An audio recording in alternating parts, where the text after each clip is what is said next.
ఎన్నికల కౌంటింగ్ అనంతరం ఈ కృష్ణా జిల్లాలో కానీ రాష్ట్రంలో అనేక మంది తెలుగుదేశం పార్టీ జనసేనకు సంబంధించినటువంటి నాయకులు కార్యకర్తలు వైఎస్ఆర్ కాంగ్రెస్ పార్టీ గ్రామ స్థాయి, వార్డు స్థాయి, మండల స్థాయి, నియోజకవర్గ స్థాయి యాక్టివ్గా ఉండేటువంటి లీడర్స్ పైన ఉద్దేశపూర్వకంగా దాడులు చేస్తున్నారు. అదేవిధంగా వాళ్ళ ఇళ్ళకెళ్ళి ఇళ్ళు పగలు కొడతాం, కార్లు పగలు కొడతాం, అర్ధరాత్రులు వెళ్ళి వైఎస్ఆర్ కాంగ్రెస్ పార్టీ శ్రేణుల్ని భయపెట్టాలి, ఈ వైఎస్ఆర్ కాంగ్రెస్ పార్టీని డిస్టేజం చేయాలని చెప్పి పెద్ద ఎత్తున ప్రయత్నాలు చేస్తున్నారు.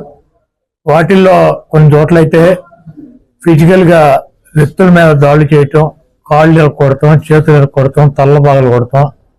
అదేవిధంగా ఈ గ్రామాల్లో కానీ ఇక్కడ కానీ మీరు ఉండకూడదని చెప్పి వార్నింగ్లు ఇవ్వటం అనేక రకాలుగా చేస్తున్నారు. వీటికి ప్రత్యక్ష సాక్షులు పోలీసులు దగ్గర ఉండి వాళ్ళు కొడతాంటే వీళ్ళు చూస్తూ నిలబడి ఎంజాయ్ చేస్తున్నారు. ఈరోజు మా దగ్గర పోలీసులు పాక్షిక పాత్ర వహించేటువంటి సన్నివేశాలు, తెలుగుదేశం పార్టీ అల్లరి మోకల్లో మా వాళ్ళ మీద దాడి చేస్తున్నటువంటి సన్నివేశాలు సీసీ ఫుటేజీలతో సహా, ఫోటోలతో సహా మా దగ్గర ఉన్నాయి.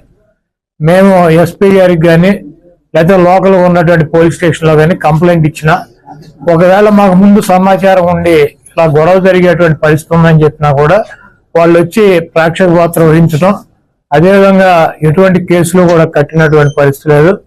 కాబట్టి మేము జిల్లా పార్టీ తరఫున మా దగ్గర ఉన్నటువంటి వీడియోగ్రాఫులతో, ఫోటోగ్రాఫులతో హైకోర్టుకు వెళ్ళి ప్రైవేట్ కేసులు వేయాలని చెప్పి నిర్ణయించుకున్నాం. తప్పకుండా దాడులు చేసినటువంటి వాళ్లే కాదు, దాడులు చేస్తుంటే చూస్తున్నటువంటి పోలీసు వ్యవస్థ మీద కూడా కేసులు వేయటానికి సిద్ధంగా ఉన్నాం. అదేవిధంగా వైఎస్ఆర్ కాంగ్రెస్ పార్టీ నాయకులకు కానీ, అదేవిధంగా కార్యకర్తలకు కానీ ఎటువంటి భయం, ఆందోళన చెందాల్సినటువంటి అవసరం లేదు. రేపు 2 రోజుల్లో జిల్లాలో ఉన్నటువంటి ముఖ్య నాయకులందరం కలిసి ప్రతి నియోజకవర్గానికి వెళ్ళి దాడులు చేసినటువంటి వాళ్ళ ఇళ్ళకెళ్ళి ధైర్యం చెప్పేటువంటి కార్యక్రమం చేస్తాం.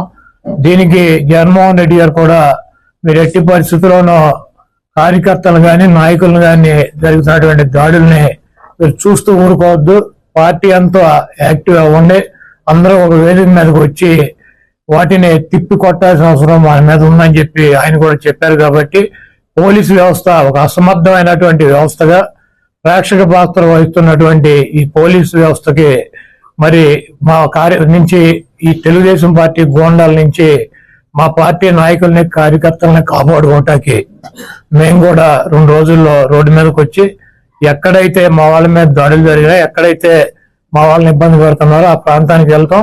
ఆ కాన్స్టిట్యున్సీకి కానీ, ఆ జిల్లాకు కానీ సంబంధించినటువంటి నాయకులందరూ కూడా పాల్గొంటారు. ఆ నియోజకవర్గంలో ఉన్నటువంటి లీడర్స్ కానీ, కార్యకర్తలు కూడా పాల్గొంటారు. తప్పకుండా లా అండ్ ఆర్డర్ ఇష్యూస్ కనుక వస్తే దానికి పోలీస్ వ్యవస్థే బాధ్యత వహించాలి.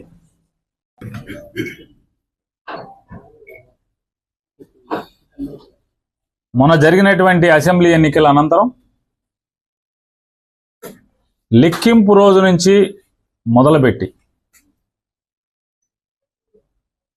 అధికార మదంతో Telugu Desam party, Janasena party rowdy మోకలు ఈ రాష్ట్ర వ్యాప్తంగా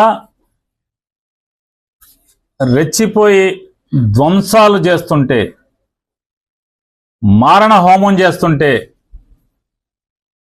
ఏ నియోజకవర్గానికి ఆ నియోజకవర్గం ఎమ్మెల్యేలు గెలిచిన వారు ప్రోత్సహిస్తూ పైనుంచి చంద్రబాబు నాయుడు డీజీపీకి, ఎస్పీలకి కేసులు కట్టబాకండి, మా కార్యకర్తలు చేసేటువంటి ధ్వంసాన్ని మీరు విట్నెస్గా చూస్తూ ఉండండి తప్పితే మా వాళ్ళని ఎక్కడ ఆపటానికి వీల్లేదు, మీరు పోలీసు ఉద్యోగం చేయటానికి వీల్లేదు అని చెప్పని వాళ్ళ పోలీసులు చేతులు కట్టి ఈ ధ్వంసరచన చేస్తున్నాడు.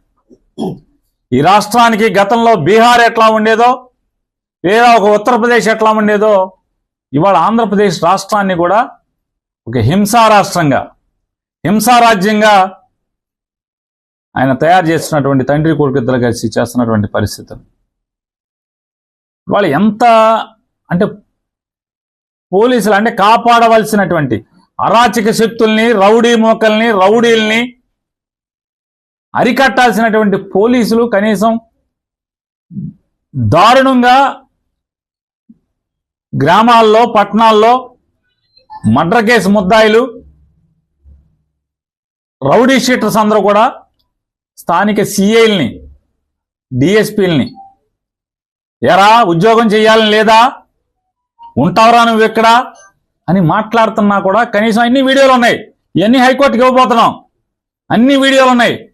స్థానికంగా ఉన్నటువంటి సర్కిల్ ఇన్స్పెక్టర్ని, సబ్ ఇన్స్పెక్టర్ని, డిఎస్పీని, జిల్లాలో వివిధ ప్రాంతాల్లో జరిగిన ఇన్సిడెంట్లు, ఎరా ఉద్యోగం చేయరా, విఆర్కి వెళ్తావారా, విఆర్కి పంపిస్తా నిన్ను. అయితే కనీసం పోలీస్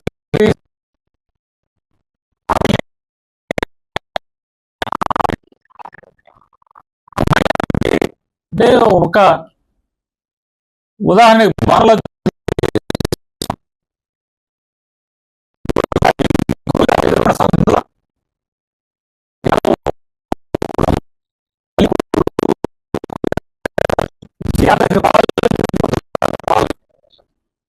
కొడుకు లేడు ఇంటి దగ్గర, ఇంకా కౌంటింగ్ పూర్తవలా, గూండాలు ఆ ఇంటి మీద పడి కనీసం ముసలావిడని కూడా, 65 ఏళ్ల పెద్దావిడని కూడా చూడకుండా ఆవిడ్ని కొట్టి ఇల్లంతా ధ్వంసం చేస్తే, ఇంట్లో టీవీలు, సామాన్లు మొత్తం, మంచము, టేబుల్స్, ఫ్రిడ్జ్ అన్ని బద్దలు కొడితే పోలీస్ కేసు లేదు. కేసు ఇస్తే కేసు రిజిస్టర్ చేయరు.